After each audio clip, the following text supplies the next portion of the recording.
Hi, thanks for watching. Please like and subscribe our videos on YouTube, and if you have a look on Instagram, Renovation_Vane_Cottage, we'll put updates on there as well, so if you want to follow us on there and see what's going on. But in this video, the last ones I've been doing, mainly been working in the loft for the last few months, but this time it's the landing I'm working on.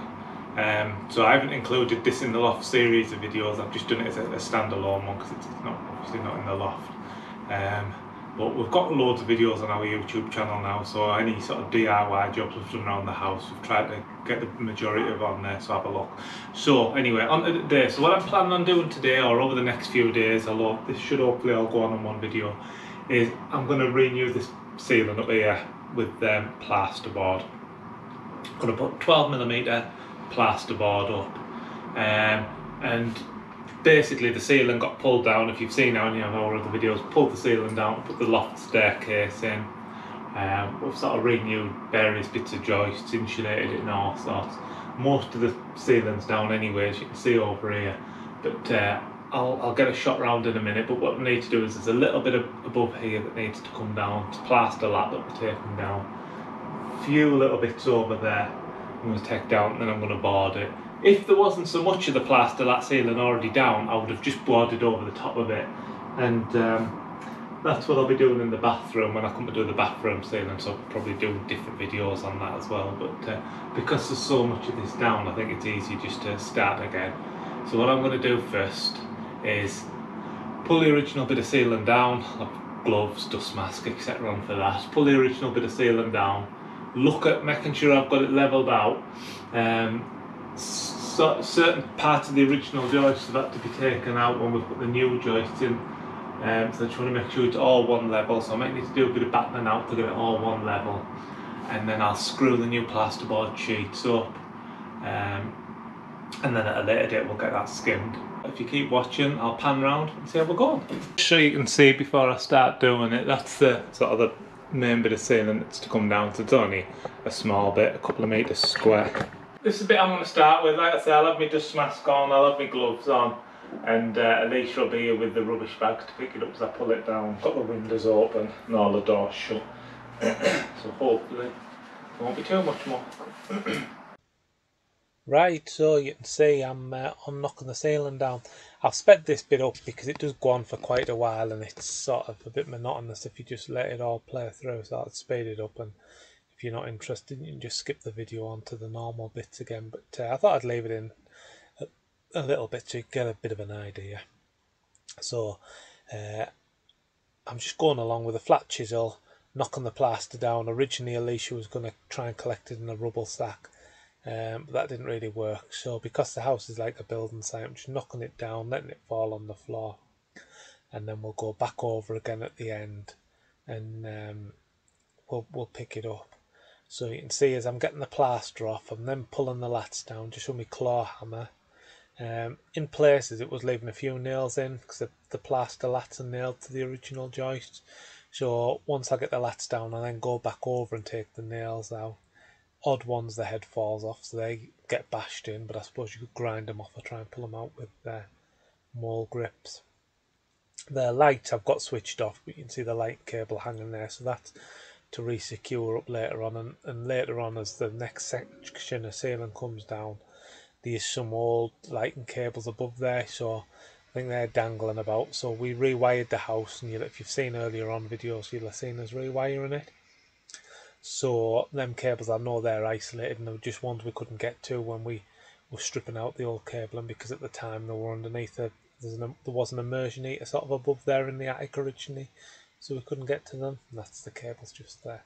Yeah, so there was an immersion heater under there, so I just cut them off now. Like I say, they're dead anyway, so it's not a massive issue. So now Alicia's moved in to clean up.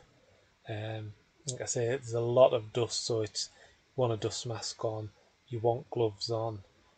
We know there's no asbestos out like that, and we had that checked beforehand, but it's obviously worth checking that there's no nasties mixed in amongst everything.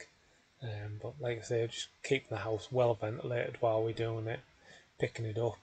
We're separating the wood from the plasterboard from the plaster, sorry, because when you take the plaster to the tip, it has to go in a separate rubble skip. So the wood we keep, any clean wood we keep, and we'll chop it up. We'll use it on our log burner, and the plaster will bag up and take it to the tip. And unfortunately, you've got to pay a couple of quid to take it to the tip, which is a bit of a rip-off. But bit of a close-up of the ceiling now, so you can see. So we've got the original joist there.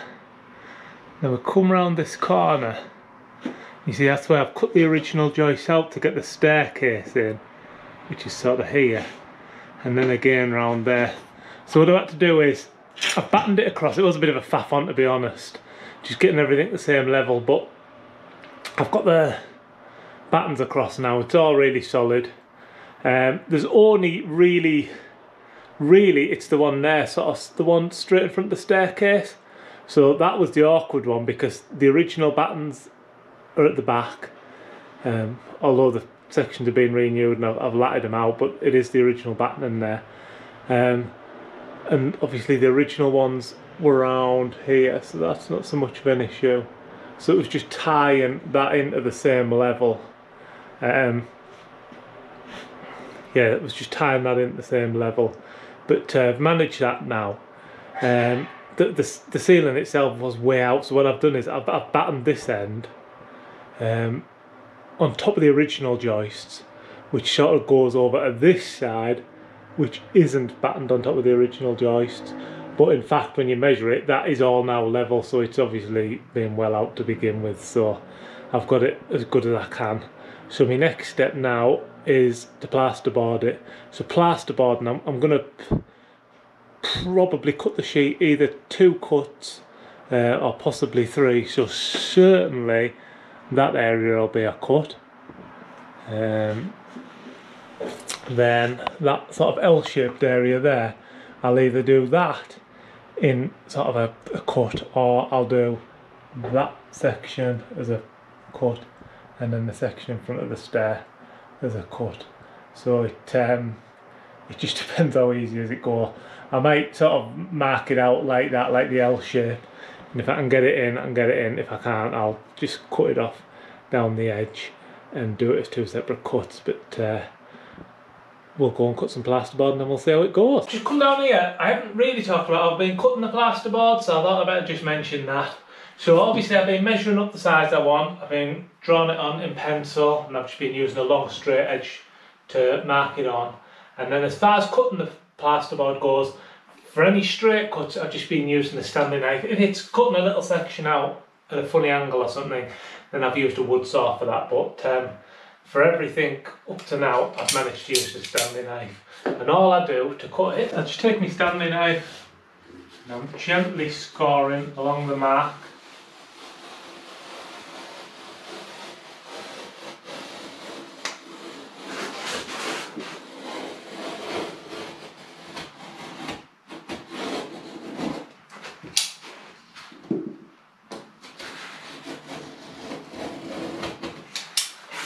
Then once a gentle tap,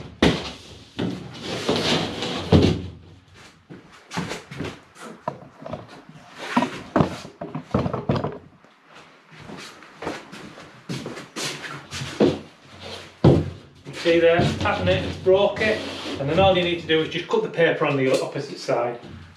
So again, just run the Stanley knife up nice and gently.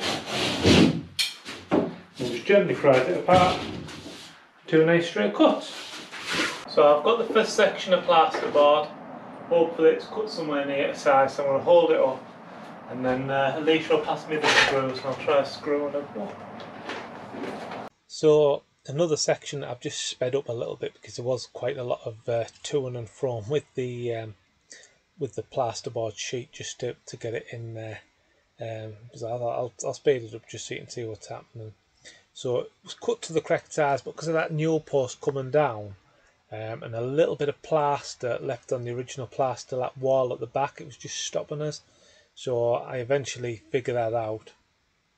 Knock literally a couple of centimetres of plaster that's loose anyway off, and then I offer it up again, and it does go. But it's obviously worth measuring it several times. So I only actually do the one cut, and I don't need to adjust the plasterboard anymore. It's just that the PlasterLath wall at the back was stopping it, but it's quite heavy, and although it's a little sheet, it is a bit awkward. So there you go.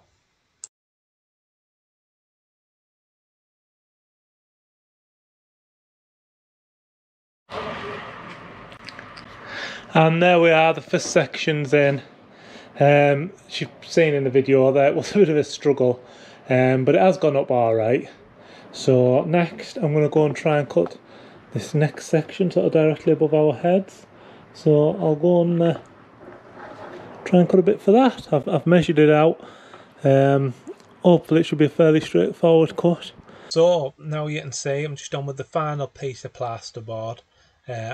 I've made a little notch on the edge there where the ceiling light cable comes through. So I'm just offering it up there.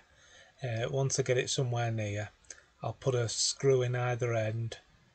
So like 2 screws in one and 2 in the other, because it's a relatively little sheet. I then get my ruler or a spirit level I use, and draw sort of along the joist line. So I've marked you might see there's a pencil mark on the walls there. That's the joist. And I've got the same on the other end. So I go along, put the straight line on, then put all the screws in along the run.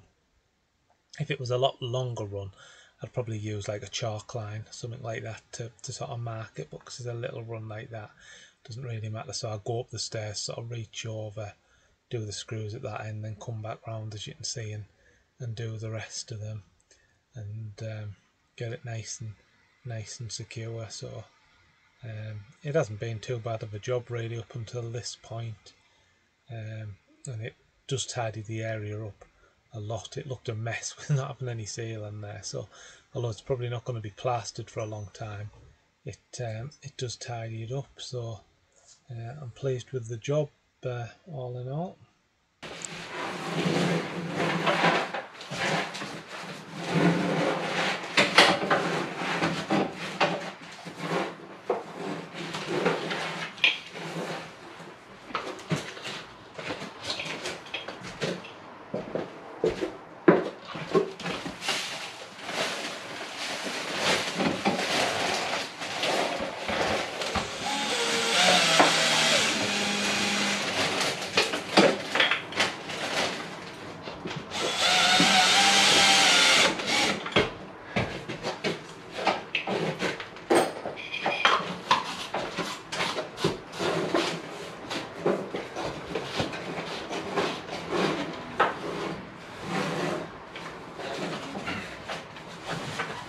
And there we are, it's all done.